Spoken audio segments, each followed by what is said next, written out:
Türkiyənin ən yaxşı klubu, ən yaxşı türk futbolçuya qarşı. Galatasaray çox yaxşı tanıdığı və Çempionlar Liqasının play-offunda mərhələ adlamağın nə olduğunu unutmuş Juventusa qarşı. Siz bizim kanalımıza abunə olun, biz isə bu duelin taktik analizine keçək.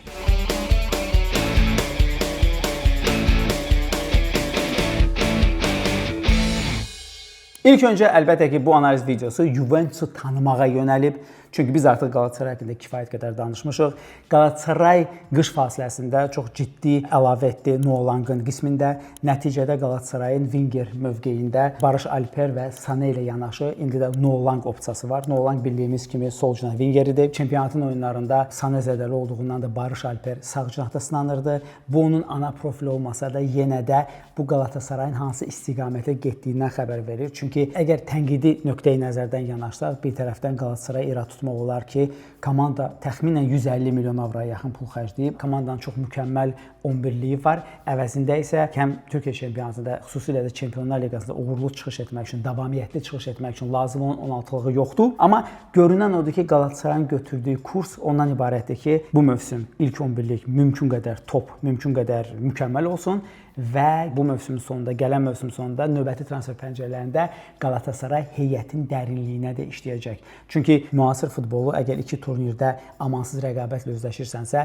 ilk 18-lik anlayışı olmadan uğurlu keçirmək mümkün deyil və Galatasarayın tutduğu yolda əslində bundan xəbər verir. Galatasarayın Manchester City məğlubiyyətindən bu yana ən böyük üstünlüyü nədən ibarət olacaq? Bildiyimiz kimi biz həmişə Osimhenin nə qədər fundamental olduğundan danışırıq, amma Osimhenlə yanaşı komandanın topsuz oyunda xüsusilə Torreira'nın fundamental rolunu qeyd etmək lazımdır. Torreira City ilə maçda oynamırdı və gördüyümüz kimi ən acınacaqlı, hətta o məğlubiyyətin o hissəsi ondan ibarət idi ki, Galatasaray həmin maçda müdafiə olmağa çıxmışdı. City çox rahatlıqla o 2 qol vurdu və yenə də həmin o Lucas Torreira'nın olmaması faktoru City'nin əlini qolunu bir qədər rahat açdı. Amma bu dəfə duel fərqli olacaq, çünki Galatasarayın qarşısında hələ də ruh axtarışında olan Juventus var. Gəlin Juventusun nə oynadığını, necə oynadığını və bu 2025-26-cı il mövsümündə hansı komanda olduğunu başa düşməyə çalışaq. Juventus son 2 mövsümdə çox qeyri-sabit rəhbərlik qərarından əziyyət çəkir. Əvvəlcə Real Madriddə bu mövsüm Xabi Alonso ilə olduğu kimi Juventus Thiago Motta kursunu götürdü. Sonradan ötən mövsümün mart ayında komanda görəndə ki, Çempionlar Liqasından belə kənar qala bilər, yəni top 4-lükdən qıraqda qala bilər. Mottanı tez bazar göndərib, onun yerinə müvəqqəti Tudoru gətirdilər. Tudor əslində minimal tapşırığı uğurlu şəkildə yerinə yetirdi. Komanda top oyunlarının hamısında heç etməklə və digər o ikinci eşelon komandalarını məğlub etməklə top 4-lükdə yerini möhkəmləndirdi. Çempionlar Liqasına vəsiqəni yenidən təmin etdi. Amma komandanın kifayət qədər özünə layiq gördüyü ciddi opsiyaları olmadığından məşqçi bazarında Tudorla kontrakt uzadıldı və əlbəttə ki, Tudor olduqca limitli bir məşqçidir və limitli məşqçi olduğundan da bu mövsümün əvvəlində nəticələr, bir növ uzun müddətli nəticələr axsamağa başladı və nəticədə hələ ki uzun müddətli planı görünməyən Juventus rəhbərliyi bəzən orada səhv edirsən, sonra daha bir səhv edirsən, o səhv düzgün qərar olmuş olur. Spalletti ilə deyəsən düzgün qərarı veriblər. Amma mən nəyə görə Tudordan danışıram? Çünki Igor Tudor Juventusda üçlü müdafiə taktikasını tətbiq etməyə başladı. Spalletti komandaya noyabrın 1-də təyin olundu və Spallettinin təyinatından bu yana İtalyan məşqçi bildirir ki, onun uzun müddətli məqsədi əslində bu mövsüm içində belə dördlü müdafiəyə qayıtmaqdır. Biz görürük ki, Juventus hələ ki ruh axtarışındadır. Bir tərəfdən Spalletti özü də etiraf edir ki, komanda ən azı topsuz və müdafiə futbolu planında üçlü taktika ilə daha effektivdir. Lakin Juventusun ən böyük problemlərindən biri, biz onun haqqında danışacaq, hücum xəttindədir və ayrıca topu yuxarı aparmaqdır, sürətli build-up'ı reallaşdırmaqdır və bunun da öhdəsindən gəlmək üçün Spalletti dördlü taktikaya müraciət edir. Amma Spalletti dördlü müdafiəyə o qədər də çətin oyunlarda bel bağlamır. Rəqibindən asılı olaraq əlbəttə ki. Bizim ehtimalımız odur ki, Galatasarayla bəlkə də 3-4-2-1 taktikası daha real görünür. Çünki 3-4-2-1 taktikası xüsusilə Türkiyədə, hardakı Juventusa hər iki nəticə, yəni heç-heçə və qələbə lazımdır. Bu nəticəni əldə etmək üçün olduqca optimal görünür. Nəzərə alsaq ki, Galatasarayın güclü tərəfləri Juventusun 3-4-2-1 ilə bir qədər neytrallaşacaq. Gəlin Juventusun fundamental mövqeləri təktiklərini başa düşməyə çalışaq və görək ki, Juventus ümumiyyətlə Spalletti rəhbərliyi altında necə oynayır. Qapıda bir mənalı şəkildə De Gregori olacaq. Müdafiədə əgər bu üçlüdürsə, burada yəqin ki, zədəli olmayacağı təqdirdə müdafiənin vaz keçilməz fiquru Bremerdir. Onunla yanaşı Gatti də çox fundamental oyunçudur və onları əvəz edə biləcək və ya onlarla yanaşı oynaya biləcək. Kelly də var. Çox maraqlı eksperimentlərdən biri ondan ibarət idi ki, Spalletti komandaya gəldiyi ilk maçlarda, xüsusilə məsələn birinci maçında Cremonese ilə oyunda belə, hansı ki Juventus səfərdə rahat şəkildə qələbə qazanmışdı. Həmin 3-cü müdafiəçi mövqeyinə Kopp Mainersi qoymuşdu. Kopp Mainers əslində 6-8 nömrədir. Fikirləşə bilərsiniz ki, Kopp Mainers orada nə gəzir? Əgər orada topu irəli apara biləcək bir müdafiəçi yoxdursa, həmin oyunculardan biri də Bremerdir. Bremer oynadığı təqdirdə Kopp Mainersə ehtiyac olmur. Amma Bremer olmadığı təqdirdə Kopp Mainers və bəzən də Cabral bu funksiyanı öz üzərinə götürürdü ki, Spalletti çox vacibdir ki, Juventusun o 3-2-5 build-up'ında topu müdafiədən kimsə yuxarı ayağında topla çıxarsın. Üçlü olacağı təqdirdə Juventusun cinah müdafiəçiləri həddindən artıq bizə maraqlıdır. Burada Cambiaso sol cinahdadır. Onun daha hücuma meyilli versiyası Türk futbol fanatlarında Fenerbahçenin ötən mövsümdən çox yaxşı tanıdığı Kostiçdir. Amma Kostiç bir növ Cambiaso'da problem olduğu halda oynayır. Onun müdafiə planlı alternativi isə daha çox Kaluludur. Amma bu demək deyil ki, Kalulu ancaq müdafiə ilə məşğuldur. Komanda rəqib qapısına oturanda və hansı ki rəqib avtobus parkovka edib uzun müddətli müdafiə olunanda Kalulu bəzən gəlir və bu gördüyümüz epizoddakı kimi fərqlənə də bilir. Amma ümumilikdə bir Kalulunun müdafiə planı çox elitardır, amma hücumda o kəsici paslar, progressiv paslar və ya key paslar, yəni açar paslar atmaq qabiliyyəti çox aşağıdır. Çünki günün sonunda adam mərkəz müdafiəçisi kimi hətta formalaşıb. İndi sağ cına wingback-i, yəni lateral əsas mövqeyində oynayır. Ona görə ondan çoxunu da tələb etmək olmaz. Amma Juventusun əsas sol cinahını vurğulayaq. Çünki Juventusun bir nömrəli futbolçusu biz soldan yuxarı qalxsaq, bax burada oynayır. Bu futbolçu əlbəttə ki Kenan Yıldızdır. Belə bir hətta İtaliyada zarafat var ki, Juventusa bugün Kenan Yıldız FC deyilir. Necə ki Arsenala məsələn Corner FC deyilir. Mən Arsenalı nəyə görə götürdüm misal kimi? Siz yəqin ki Arsenalın kornerlərdən nə qədər şahanə şəkildə yararlandığını bilirsiniz. Yəni bu artıq sadəcə olaraq Arsenal fanatları, İngilis futbol fanatları çərçivəsində deyil, bütün futbol aləmində mainstream olub. Kenan Yıldız FC o qədər də tanınmır, amma bu çox şeydən xəbər verir. Birinci olaraq Kenan Yıldız Juventusun bu dəqiqə əlində olan ən möhtəşəm futbolçudur. İkinci, bəzi Fenerbahçe azarkeşləri buna etiraz edə bilər, amma bir mənalı şəkildə Avropada oynayan ən istedadlı Türk futbolçudur. Bəlkə də Türk futbolunun Avropa bazarına son 15-20 ildə buraxdığı ən fantastik futbolçudur. Bildiyimiz kimi Kenan Yıldız dekabra qədər hardasa kontraktı ilə uzadırdı. Onun City'yə və ya Real'a keçəcəyi də deyilirdi. Amma günün sonunda Kenan Yıldız Juventusla kontraktını 2030-a qədər uzatdı və məncə də bu həm Juventus üçün, həm də ki futbolçunun özü üçün hansına ki bütün şəraitlər yaradılıb, çox uğurlu bir qərardır. Kenan Yıldıza Juventus iki cür oynayır, onun güclü tərəflərini üzə çıxarmaq üçün. Bunlardan biri daima Kenan Yıldızın sol cinahından cinah yüklənməsi baş verir. Buna görə biz deyirdik ki, Kalulu əgər balanslaşdırıcı faktor idisə, Cambiaso və ya Kostić daha hücuma meyilli faktordur. Onlara bəzi hallarda Khéphren Thuram, bəzi hallarda isə McKenna qoşulur, hansı ki Juventusun daha bir başqa qəhrəmanıdır, onun haqqında danışacaq. Əsas məqsəd ondan ibarətdir ki, bir, necə ki ötən mövsüm Szoboszlai və Trent Arnold-Alexander Liverpoolun heyətində Salah üçün pas məkanı açırdı, rəqibləri özünə cəlb edirdi. Analoji olaraq onlar rəqiblərin man markingini özlərinə çəksin və Kenana bir qədər sərbəstlik yaratsın. 2.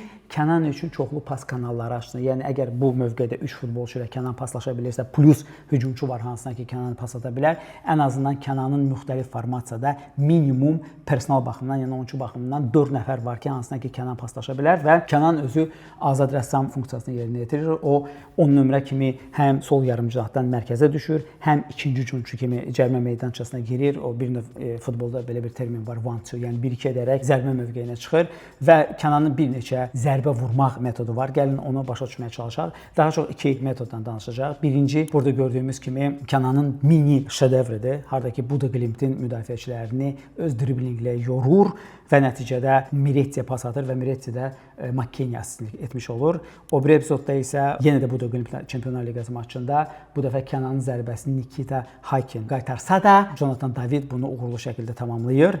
Digər epizodu isə daha çox Kenanın necə oynayacağı ilə bağlıdır. Yəni Kenan adətən öz bədənini bir növ sol cinahda topu alanda sola yönəldib birdən sağa hərəkət edir. Bunun əlbəttə ki ən mem versiyası da ekstrem versiyası Jeremy Dokudadır. Dokuda hərəkət bir qədər başqadır, amma oxşarlıq ondan ibarətdir ki, bir cinaha özünü göstərib, daima mərkəzə girməyə meyl var. Gəlin 2 epizoda baxaq. Məsəl üçün, burada gördüyümüz kimi Kənan solda qəbul edir, öz ana mövqeyində sağa doğru gedərək uzaq dirəyi nişan alır. Və ya bu epizodda Kənanın yanında 2 Juventus oyunçusu var. Pas kanalı rəqibi diqqətini cəlb etmək üçün, plus Kənan yenə də eyni hərəkət edərək qapıya zərbə vurur. Yəni bu Kənanın tez-tez atacağı addımlardan biridir. Digər futbolçu da Juventusun heyətində, hansı ki Luciano Spallettinin komandaya gəlməyindən sonra çiçəklənməyə başladı. Hansı ki, həddindən artıq, bəlkə də ən universal futbolçudur. Onu hətta İtalyan mətbuatı İsveçrə bıçağı ilə müqayisə edir. Adam hər şeyi bacarır, bütün mövqelərdə oynayır. Bu Weston McKennie'dir. Bir tərəfdən əgər siz İtalyan seriyasına və özəlliklə də Juventusa baxmırsınızsa, McKennie sizin üçün orta bir addır, amma McKennie fantastik universal futbolçudur, fantastik intellektual futbolçudur. Mən ona niyə İsveçrə bıçağı ilə müqayisə etdim? Çünki McKennie bütün yarım müdafiə mövqelərində oynayıb. Yəni 3-4-2-1-də, bəzən hətta dayaq yarım müdafiəçi mövqeyində oynayıb, bəzən irəlidə oynayıb, 4-2-3-1-də nominal 8-10 nömrə mövqeyində oynayıb, 6 nömrə mövqeyində oynayıb, hətta ikinci hücumçu və cinah müdafiəçisi mövqelərində də Igor Tudor'un rəhbərliyi və Spalletti rəhbərliyi altında oynayıb, amma Spalletti onu 4-2-3-1-də 8-10 nömrə kimi görür. Hardasa Barcelona ilə müqayisə etsək, oxşatmaq olar. Pedri ilə baxmayaraq ki, oyun üslubu tam fərqlidir. McKennie'nin ən böyük özəlliklərindən biri Juventusun üzdə olan belə otaqda fil var. O fil də ondan ibarətdir ki, Juventusun elitar hücumçusu yoxdur və həmin o hücumçu çatışmazlığını kompensasiya edir. Gəlin bir neçə epizodun dili ilə bunu sadəcə olaraq görək yəni şəkildə. Məsələn, burada görürük ki, Weston McKennie ağıllı hərəkəti ilə hücumçunun arxasında bir növ ikinci hücumçu kimi iştirak edərək qapıya zərbə endirir. Burada isə Jonathan David ilə Vanto eləyib Benfica'ya ikinci qol vurur və ya çempionatın son oyunlarından birində Lazio'ya qarşı vurduğu qolu qeyd etmək olar. Weston McKennie həm ayağı ilə uzaqdan yaxşı zərbələr vurur, həm başı ilə yaxşı bitirici qabiliyyətinə malikdir və çox ciddi bir beyindir. Lakin Juventus sol cinahından danışıb sağından danışmamaq olmaz. Xüsusilə əgər Juventus 4-2-3-1 taktikasında oynayarsa, yəni sadəcə xəyali 3-1-i götürsək, burada Kenan Yıldızdır, burada bir qədər arxada McKennie'dir və burada isə Conceição olacaq. Deməli, Spalletti oyunun fəlsəfəsinin əsas mahiyyəti ondan ibarətdir ki, əgər oyunun əksəriyyəti sol cinahda baş verir, sol cinah yüklənməsi ilə baş verirsə və görəndə ki, sol cinah yüklənməsi işləmir, rəqib onu say bərabərliyi ilə və ya say üstünlüyü ilə bir qədər neytrallaşdırıb, rəqibin diqqətini bu cinaha tam yönəldərək top sağa ötürülür və sağda bizim fikrimizcə ən vacib duellərdən biri olacaq. Juventus sağı Conceição, Galatasarayın solu müvafiq olaraq Eren Elmalı və daha çox yəqin ki, İsmail Jakobs olacaq, hansı ki, müdafiə qabiliyyəti daha çoxdur və driblingə qarşı daha yaxşı oynayır. Çünki Conceição'nun ən şahanə elementi və bunda adam elitardır, top oyunçudur, driblinglərdir. Belə bir müqayisə edək ki, dünyanın ən yaxşı dribling etməyi bacaran futbolçuları Rafinha və Yamal, düzdür, məndə o statistika La Liga aiddir. 65-62%dir. Conceição'da isə bütün turnirlərdə 57%. Yəni təsəvvürünüzə götürün ki, siz Conceição'da heç eşitməmisiniz, bəlkə də əgər Juventus baxmırsınızsa, amma adam hardasa Yamaldan bir qədər, bir balaca geri qalmaq şərti ilə mükəmməl driblingə malikdir və məqsəd də dediyimiz kimi bu cinahdan yüklənərək Kenan Yıldızın istedadını maksimum açmaqdır və bu işləmirsə top sağ cinaha ötürülür. Harda ki artıq fikri fokusu Juventusun solunda qalmış rəqibi birə-bir tutsun və birə-bir də Conceição əgər ehtiyatlı olmazsa Galatasaray müdafiəsini darmadağın edə bilər. Juventusun ən problemli mövqeyi əslində hücum mövqeyidir. Maraqlı məqam ondan ibarətdir ki, hər şey qaydasında getsə, meydanda Spallettinin ideal hücumçusu olacaq. Spalletti öz ideal hücumçusu Napolidə işlərkən çox rahat şəkildə bildirmişdi. O bildirmişdi ki, onun ideal hücumçu fəlsəfəsi ondan ibarətdir ki, adam həm arxası qapıya yaxşı oynayacaq, həm bağlantı, yəni link-up oyunçusu olacaq, wingerlərlə və 10 nömrə ilə. Eyni zamanda çox tez-tez cərimə meydançasının içinə girib, orada bitiriciliklə məşğul olacaq. Başla, ayaqla fərqi yoxdur. Başla kifayət qədər stavka verir. Hardasa bu kriteriyalara nə qədər ironik səslənsə də Juventusun ən böyük ballastı olan Vlahovic uyğun gəlirdi. Çünki bildiyimiz kimi Juventus artıq son 2 ildir Vlahovici satmaq istəyir. Adamın maaşı 12 milyon avrodur və heç kim onun maaşına qatlanmır. Amma Vlahovicin həm cərimə meydançasında oyunu, həm də ki link-up oyunu zəif olsa da arxası qapıya oyunu yaxşı olduğuna görə zədələnənə qədər Vlahovic çox uyğun bir futbolçu idi. İndiki proqnozlara görə, La Gazzetta dello Sport'un yazdığına görə Vlahovicin martın əvvəli qayıdış gözlənilir. Bu da Galatasaray üçün yaxşı xəbərdir. O deməkdir ki, Vlahovic olmayacaq. Jonathan Davidi və Opendanı başa düşməyə çalışsaq, əlbəttə ki, heç biri Juventus səviyyəsində futbolçu deyil. Yəni bir 10 il əvvəlki Juventusda belə hücumçunu təsvir etmək ümumiyyətlə absurd olardı. Əslində hər iki futbolçunun səviyyəsi belə hörmətsizlik olmasın, artıq Bologna səviyyəsindədir və ya indiki Lazio səviyyəsindədir. Amma özəlliklərindən danışdıqda Opendanın tək üstünlüyü məkan olduqda, yəni bir növ ingiliscə buna space deyirik, o məkandan maksimal yararlanmaqdır. Əks hücumlara, məsələn uzun toplara yaxşı çıxıb onu dəyərləndirməkdirsə, Spallettinin dövründə çiçəklənən deməyək, amma özünün ən yaxşı versiyasını göstərməyə başlayan futbolçu isə Daviddir. Çünki David cərimə meydançasında harda aş, orada baş, yəni tülkü olmasa da ən azı onun link-up'ı çox yaxşıdır və eyni zamanda arxayaqsı qapıya bir qədər Spallettinin tələblərinə cavab verəcək şəraitdə oynaya bilər. Mən niyə görə dedim ki, bir problem olmasın, meydanda Spallettinin ideal hücumçusu olacaq. Həmin hücumçu əlbəttə ki, Osimhendir. Sadəcə Osimhen rəqib komandada oynayır. Ona görə də olduqca maraqlı olacaq baxmaq ki, Juventusun hücumu nə yarada biləcək. Çünki bir tərəfdən Juventusun siz oyunlarına baxsaz, Napoli üzərində olan 3-0 darmadağın və Benfica üzərində olan 2-0 Çempionlar Liqasındakı qələbə, görəcəksiniz ki, bu Qalatasarayın düşünmək olar ki, şansı yoxdur. Çünki Juventus həddindən artıq möhtəşəmdir, həddindən artıq dominant, amma eyni zamanda eyni Juventus, eyni heyət demək olar ki, həm Cagliari'yə 1-0 uduzur və ruhsuz oynayaraq bir qədər də bəxti gətirmədən, amma eyni zamanda Lazio ilə güclə heç şey edir. Sınıq salxaq Monaco ilə maçda qələbəyə Monaco daha yaxındır nəinki Juventus. Bunun da ən böyük səbəbi əslində Juventusun bir keçid dövrüdür, 2 nominal 9 nömrəsi mövqeyində Spallettin istədiyi oyunçunun olmamasıdır və Kənan Yıldızın əgər bir qədər yaxşı maçı keçmirsə və ya Kənan Yıldızı çox yaxşı tuturlarsa və burada da Qalatasarayın sağ cinah müdafiəçisi və eyni zamanda dayaq müdafiəçilərindən birinin üzərinə bu funksiya düşəcək, o zaman Juventusun problemləri yarana bilər. Qeyri-sabitlikdən başqa, yəni ruh axtarışından başqa Juventusun daha bir əleyhinə olan faktor əlbəttə ki, duran toplardır. Komanda duran toplardan kifayət qədər həssasdır qol buraxmağa. Məsəl üçün Çempionlar Liqasına, İtalyan çempionatına getmədən Çempionlar Liqasına baxsaq biz görürük ki, məsəl üçün Bodo Glimtin vurduğu birinci qol burada özdə klassik yüklənmə ilə baş vermədə sadəcə bir qədər hiyləgər bir korner yerinə yetirilməsi və korner ifası qolla nəticələnir və ya Pafosunda korner tələsi, amma düzdür bu dəfə bəxti gətirir ki, Juventusun qol qapıdan keçmir. Lakin Villarreal maçda təsəvvürünüzə götürün ki, Juventus 2-1 hesabı ilə öndədir. Hələ bu Tudor dövrüdür. Amma Villarreal maçda komanda 90+5-ci dəqiqədə belə birbaşa direktdən kornerdən qol buraxır. Qalatasarayın özü biz dediklərimizdən əlavə nədə ehtiyatlı olmalıdır? İlk öncə cinahlardan. Kənanın yanında bir növ Kənan günəşdirsə, onun yanında ən azı 2-3 ulduz, yəni 2-3 oyunçu olacaq. Burada say bərabərlik yaratmaq lazımdır, balansı pozmadan. Digər tərəfdən sol cinahda, yəni bizim düşüncəmiz odur ki, İsmail Yakov bu vəzifənin öhdəsindən daha uğurlu şəkildə gələ bilər, nəinki Eren Elmalı. Üçüncü tərəfdən Qalatasarayın çox ciddi tələyə düşmə ehtimalı var Davidin hərəkəti ilə. Davidin özəl hərəkətlərindən biri ondan ibarətdir ki, o yuxarı qalxaraq müdafiəçini özü ilə aparır və nəticədə burada boşluq yaradır. Boşluğun əsas məqsədi əlbəttə ki, ya Weston McKennie'nin ya da ki, Kənan Yıldızın ora girməsidir. Bunu da Okan Buruk'un necə neytrallaşdıracağı çox maraqlıdır. Siz necə gözləyirsiniz? Galatasaray Juventusu evində məğlub edib səfərə avantajla, üstünlüklə gedə biləcəkmi? Yoxsa Juventus Galatasaray üçün həddindən artıq güclü komanda çıxacaq?